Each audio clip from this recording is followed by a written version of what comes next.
buenos días, mis hermanos. Dios les bendiga. Les saludamos en otra preciosa mañana desde mi casa, su casa. Y hoy tenemos un estudio que es titulado Saúl desobedece y es desechado. Eso lo vamos a estar estudiando en el capítulo 15 de Primera de Samuel. Y abra su Biblia. Vamos a estar leyendo de el verso 1 al 3, como siempre orando al Padre, al Hijo y al Espíritu Santo, y dice así su palabra. Después Samuel dijo a Saúl: Jehová me envió a que te ungiese por rey sobre su pueblo, Israel. Ahora pues, está atento a las palabras de Jehová. Así ha dicho Jehová de los ejércitos: yo castigaré lo que hizo Amalec a Israel al oponérsele en el camino cuando subía de Egipto. Ve pues y hiere a Amalec y destruye todo lo que tiene y no te apiades de él. Mata a hombres, mujeres, niños y aun a los de pecho, vacas, ovejas, camellos y asnos. Vamos a orar.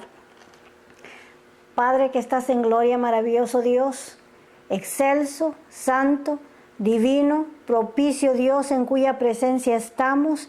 Nos acercamos a ti, Señor, en el nombre de tu Hijo Jesucristo, pidiendo que en esta hora, Padre, nos ayudes, Señor Dios del cielo, a estudiar este pasaje, Padre, que nos resulta un poco difícil, Señor mío y Dios mío.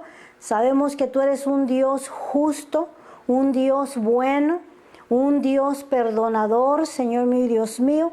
Permite, Padre Santo, que a través de este estudio, Señor del cielo, podamos comprender, Señor del cielo, tu omnisciencia, maravilloso Dios, tu poder, Señor mío y Dios mío, y saber que tú estás en control de todas circunstancias, Señor del cielo, y que si tú ordenaste a Saúl esta orden difícil, es porque tú eres un Dios justo y un Dios bueno. Permite que nuestro corazón esté atento a tu palabra. En el nombre de Cristo Jesús te lo pedimos y todos decimos amén, gloria al Señor. Y todos decimos amén, gloria al Señor. En el capítulo 14, el que estudiamos la semana pasada, pudimos apreciar claramente la intervención de Dios en lo que se refería a la salvación del pueblo de Israel. Leímos que en esta guerra contra los filisteos, el pueblo de Israel se encontraba en gran desventaja, que no había manera, hablando humanamente, o esperanza para el pueblo de Israel o para ese pequeño ejército de 600 hombres que no eran pareja para el vasto ejército de los filisteos. Sin embargo, estudiamos y el Señor estimuló nuestra fe y pudimos mirar claramente cómo el Señor se levantó y peleó por su pueblo, gloria al Señor, por un hombre que se puso a la disposición de Dios y aventuró en fe diciendo: tal vez, quizá, haga Dios algo por Israel en este día. Y descubrimos que sí, que el Señor quería obrar, trabajar y salvar a su pueblo Israel, gloria a Dios.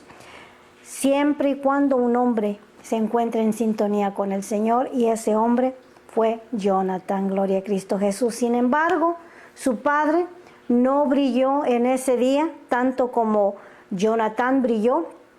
Cometió varios errores.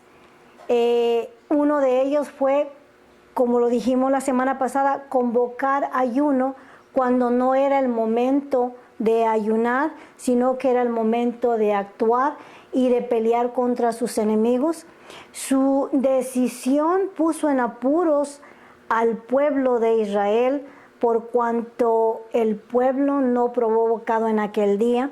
Y Jonatán reconoció que había sido una mala decisión de parte de su padre, porque si el pueblo hubiera comido aquel día, hubieran terminado entera y completamente contra el enemigo. Ahora vamos a mirar que el Señor escoge a Saúl para una misión especial, y en sí es para Saúl una segunda oportunidad de enmendar la falta primera que cometió en el capítulo 13, cuando Saúl actuó irresponsablemente y ofreció ofrenda y holocausto al Señor, desempeñó un trabajo y una tarea que no le pertenecía, y por haber actuado de esta manera, locamente, dice el profeta Samuel, el Señor le quitó el trono en aquel día, le dijo que su trono sería perecedero, que no seguiría una dinastía de su familia por cuanto lo había desobedecido. Pero vamos a mirar que en este capítulo el Señor le da la oportunidad de enmendar esa falla que había cometido en el capítulo 13 al obedecer la orden directa que el Señor le está dando a Saúl en este capítulo. Vamos a mirar si es que Saúl atiende a la voz del Señor, y porque ya hemos mirado señales de que él está actuando autónomamente o por su cuenta, está tomando grandes decisiones por él mismo. Vamos a mirar si en este capítulo él ejecuta el mandato o la ordenanza de Dios como Dios se lo está indicando. Y dice el verso primero, dice: después Samuel dijo a Saúl: Jehová me envió a que te ungiese por rey sobre su pueblo Israel. Ahora pues está atento a la palabra de Jehová. Ya el Señor le había dicho que iba a escoger a otro y que iba a ungir a otro hombre por rey, pero le está aquí dando la oportunidad a Saúl de enmendar su primer error. Le está diciendo: el Señor me envió para ungirte por rey. Recordamos que anteriormente el Señor le dijo que no iba a ser ya el rey de Israel. Aquí está la segunda oportunidad. Dios es un Dios de oportunidades, gloria al Señor. Y aquí está haciendo misericordia de nuevo con Saúl, pero le está dando una tarea que debe de desempeñar al pie de la letra, gloria al Señor. Ahora, recordamos que Saúl fue haciendo su ejército, seleccionando a los hombres diestros, dice la palabra del Señor, los que tenían talento para la guerra, fue armando su gran ejército. Y leímos en los últimos versos del capítulo 14 que Saúl vino contra varios enemigos de Israel, contra Moab, contra Amón, contra Edom, contra los reyes de Saba, contra los filisteos. Y en la última parte del verso 47 dice: y a donde quiera que se volvía era vencedor. Hasta aquí estamos mirando el respaldo de Dios en la vida de Saúl. Le está dando grandes victorias, dice el verso 48, que reunió un ejército y derrotó a Amalek y libró a Israel de mano de los que saqueaban. Obviamente pasaron varios años y Saúl estaba desempeñando el trabajo como rey, su ejército viniendo y obteniendo grandes victorias. Vemos aquí que los amalecitas eran los enemigos que estaban ahora enfrente de Saúl. Sin embargo, leemos en ese último verso del capítulo 14 que Saúl eliminó a los saqueadores, a los que venían a robar a los israelitas.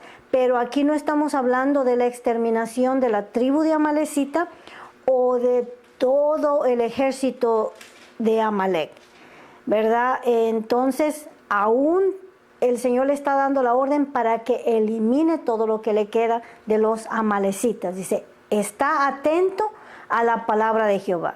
Samuel está diciendo: el Señor me ha enviado para ungirte como rey, pero está atento a la palabra de Dios. Y como dije, esta es algo importantísimo porque es la segunda oportunidad que el Señor le está dando para ejecutar la voluntad de Dios. Ya había fallado anteriormente en el capítulo 13, ahora el Señor le da la segunda oportunidad y le da una misión especial directa para Saúl. Dice el verso 2, así ha dicho Jehová de los ejércitos, yo castigaré lo que hizo Amalec a Israel al oponérsele en el camino cuando subía a Egipto. La misión especial para Saúl era venir en contra de los amalecitas o Amalec y exterminar toda esta tribu.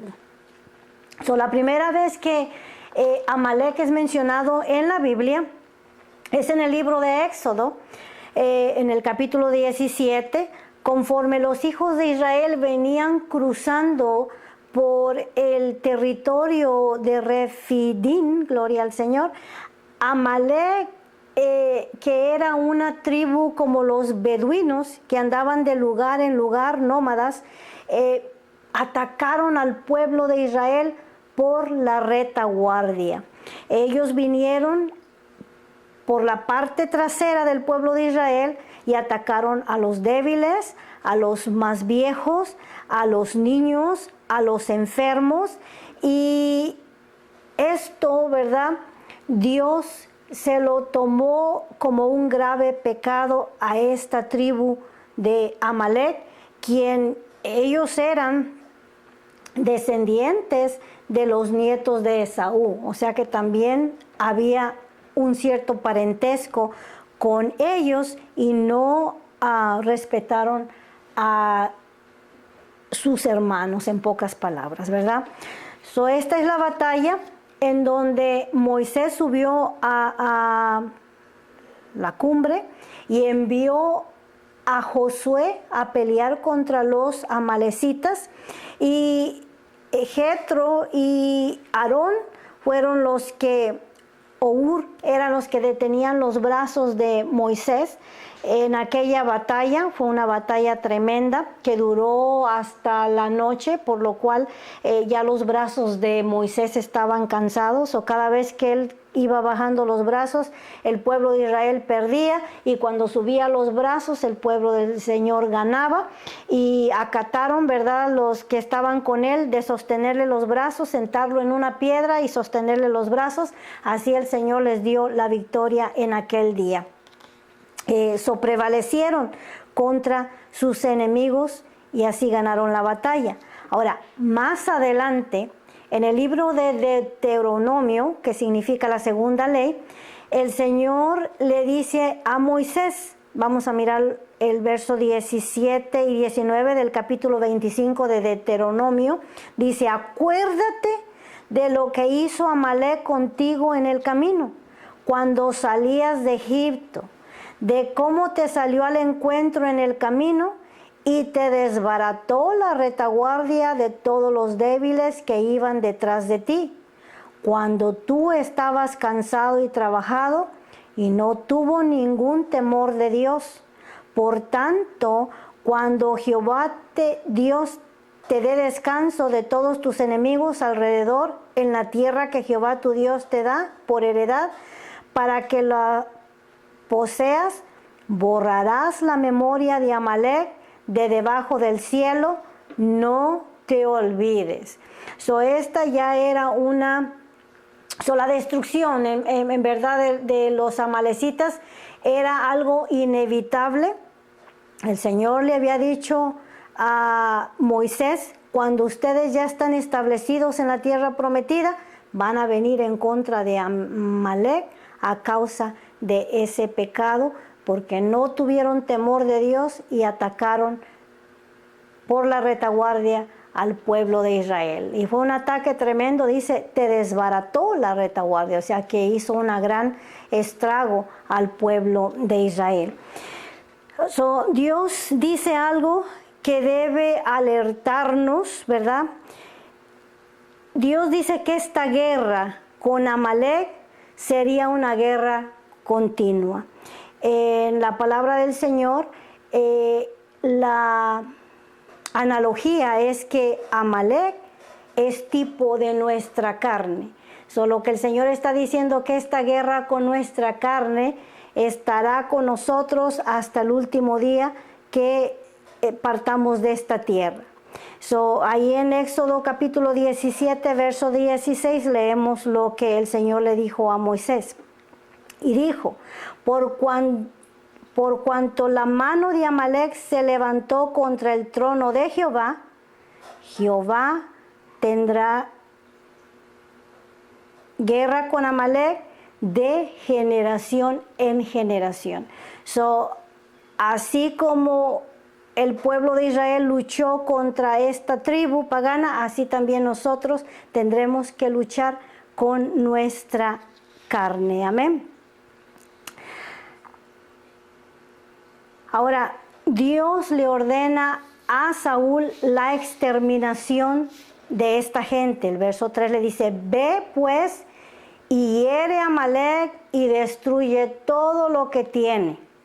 Y no te apiades de él, mata a hombres, mujeres, niños y aún los de pecho, vacas, ovejas, camellos y asnos. Esta es la orden directa de Dios para Saúl. Este capítulo 15 es donde el Señor ordena la erradicación o el exterminio de Amalek. Amalek era una tribu pagana. Esta orden de exterminar a los amalecitas ha sido considerada por mucha gente, cristianos y no cristianos, un acto sanguinario de parte de Dios, y esto es porque no entendemos la omnisciencia de Dios. La gente dice, ¿por qué si Dios es un Dios de amor, ha ordenado en este capítulo que el Señor, que Saúl mate a hombres, mujeres, niños y aún a los de pecho, ¿verdad? Creemos o entendemos que esta fue una orden muy severa de parte de Dios, pero el Señor le está diciendo a Saúl que no se apiade de ellos. Ahora, primero, no sabemos el por qué Dios hace lo que hace. Dios no nos lo explica, ni tampoco tiene que darnos explicación. Pero yo sé que Dios es un Dios justo, gloria al Señor. Y Dios da esta orden, obviamente, porque Él tiene una buena razón del por qué está ordenando el exterminio de esta gente. Ahora, los que entendemos el amor y la paciencia y la bondad de Dios, estamos conformes con su voluntad, pero no toda la gente, como dije, porque no entiende la omnisciencia de Dios, el conocimiento de Dios. Dios ya conoce el fin de esta tribu de los amalecitas y basado en su conocimiento es que le está dando esta orden de exterminar aún a los de pecho. Ahora, esta tribu de Amalek era una de las tribus más violentas y corruptas que jamás ha existido sobre la tierra, y esto envuelve muchas cosas, ¿verdad? Sus prácticas religiosas eran tan violentas y depravadas. Estos también ofrecían a sus hijos a sus dioses, y obviamente el pecado de esta tribu llegó delante de la presencia del Señor, y por eso está ordenando el exterminio de esta gente. Ahora, se cree también que es muy posible que los amalecitas desarrollaron una enfermedad social, esto es una enfermedad venérea, que tenía el potencial de enfermar a toda la humanidad.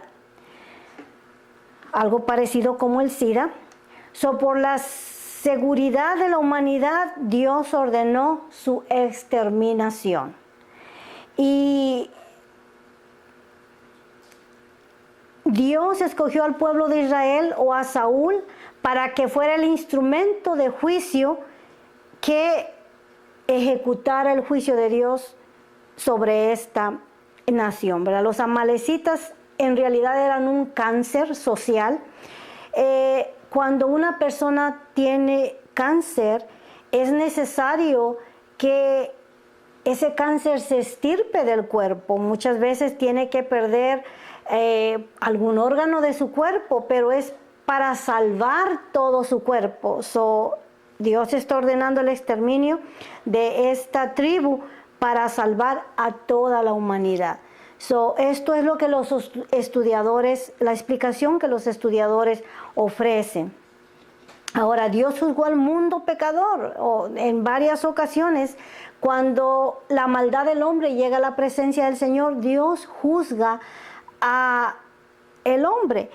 Yendo a los tiempos del diluvio, el Señor juzgó a esta tierra por la depravación y el pecado que se movía en esos tiempos. Había anarquía, había ausencia de Dios,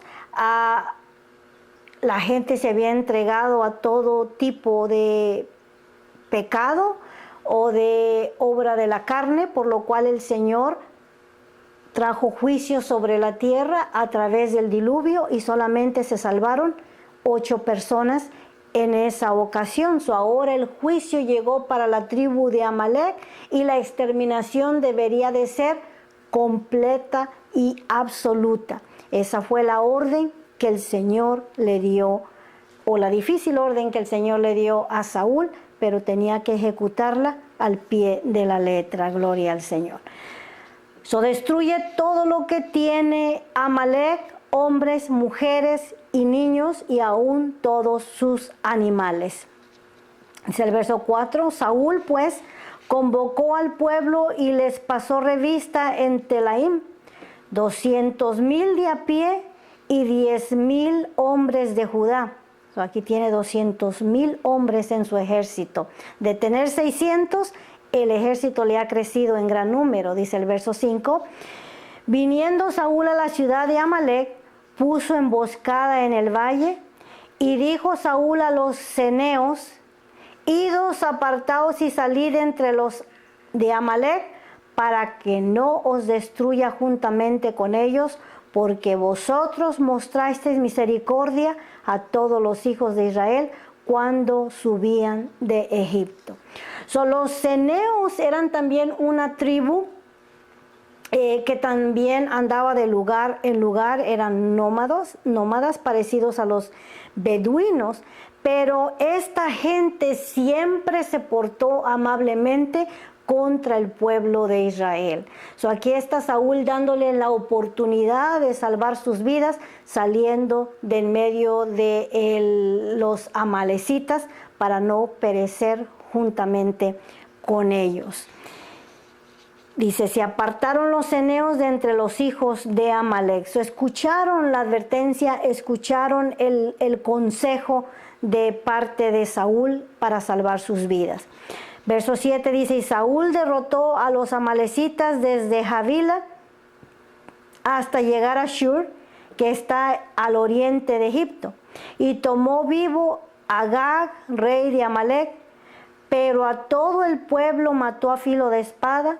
Y Saúl y el pueblo perdonaron a Agag y a lo mejor de las ovejas y del ganado mayor, de los animales engordados, de los carneros y de todo lo bueno, y no lo quisieron destruir, mas todo lo que era vil y despreciable destruyeron. Gloria al Señor. Aquí tenemos varias cosas que examinar.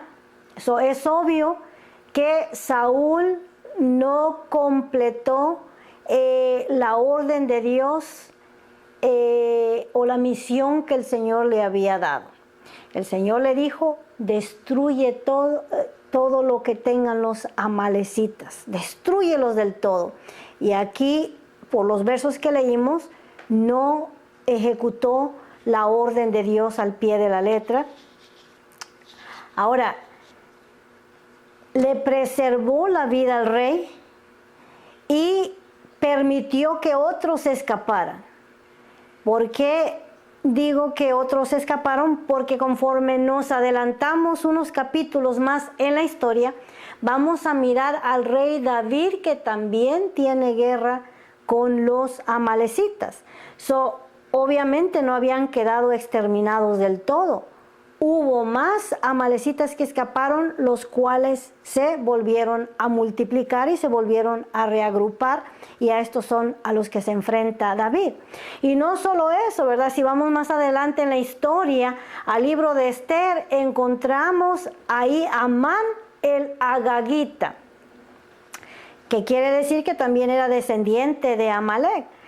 Agag es un título para el líder de los amalecitas, así como en Egipto se le llamaba al líder o al gobernador Faraón, y así como los romanos llamaban a su gobernador el César, así los amalecitas llamaban a su gobierno, a su líder, Agag.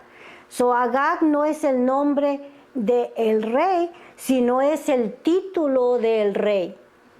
Más adelante miramos a Amán, que era un líder entre los amalecitas.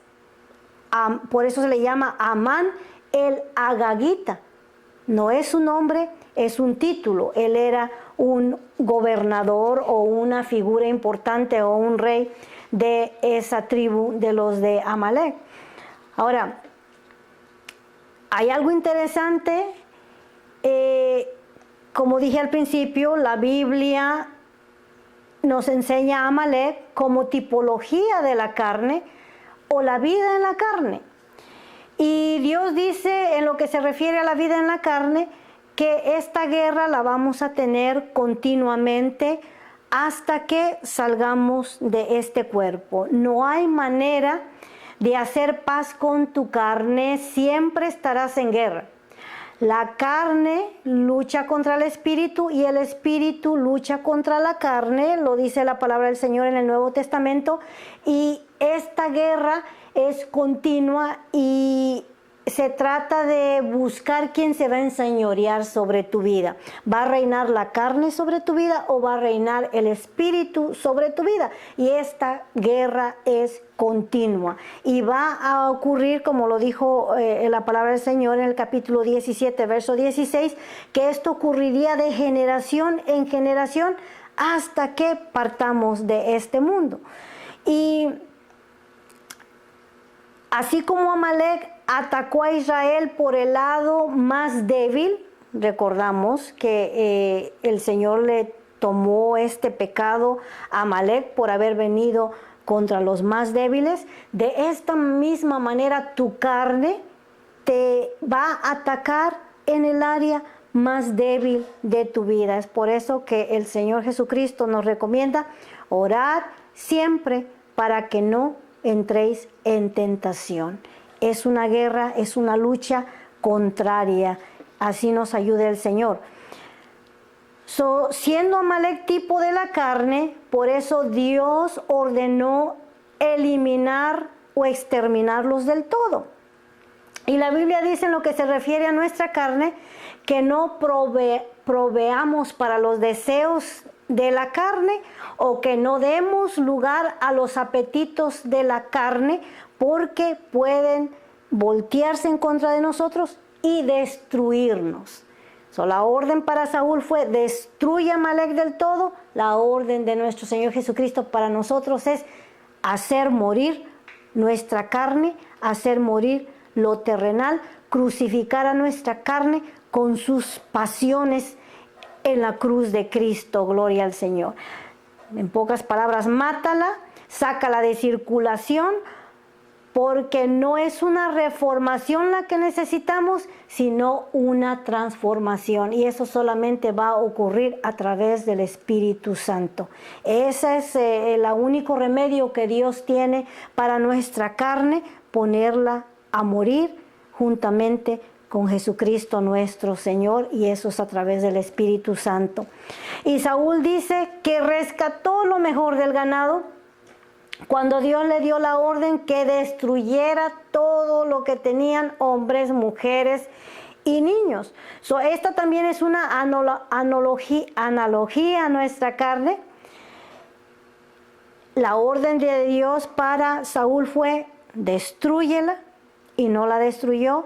Nosotros, la orden de parte de nuestro Señor Jesucristo es hacer morir lo terrenal, no rescates nada de tu carne. Hay gente que dice: así soy y así voy a seguir. Pues esa no es la orden de Dios. Dice que renueves, transformes, hagas morir al viejo hombre para darle oportunidad al nuevo hombre de nacer. Gloria al Señor. No se perdone nada, ¿verdad? Gente que dice: ay, cuando me enojo me veo bien curiosa. Pues no se perdone nada, porque no hay reformación para su carne. A su carne el Señor le dice que la haga morir, ¿verdad?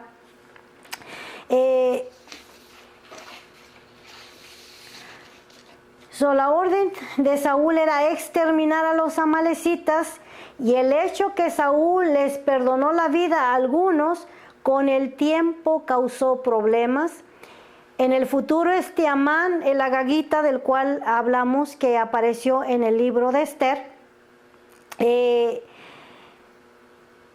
trazó un plan para deshacerse de Mardoqueo y de todos los judíos.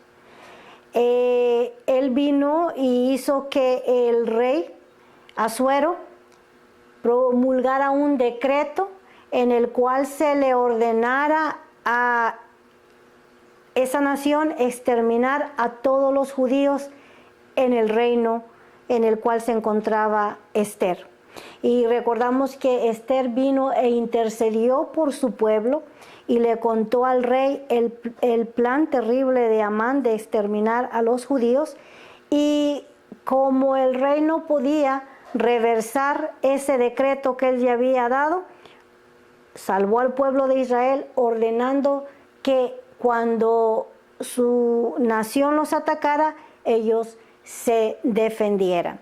Podemos mirar que si Saúl hubiera obedecido al pie de la letra el mandato de Dios, Amán no se había levantado una vez más para exterminar al pueblo de Israel. De la misma manera, si nosotros nos perdonamos algún pecado a nuestra carne o le consentimos, con el tiempo también puede voltearse y puede causarnos serios problemas o autodestruirnos. Como dijimos, se trata de matar o eliminar o ser eliminados si le perdonamos algunas cosas a nuestra carne.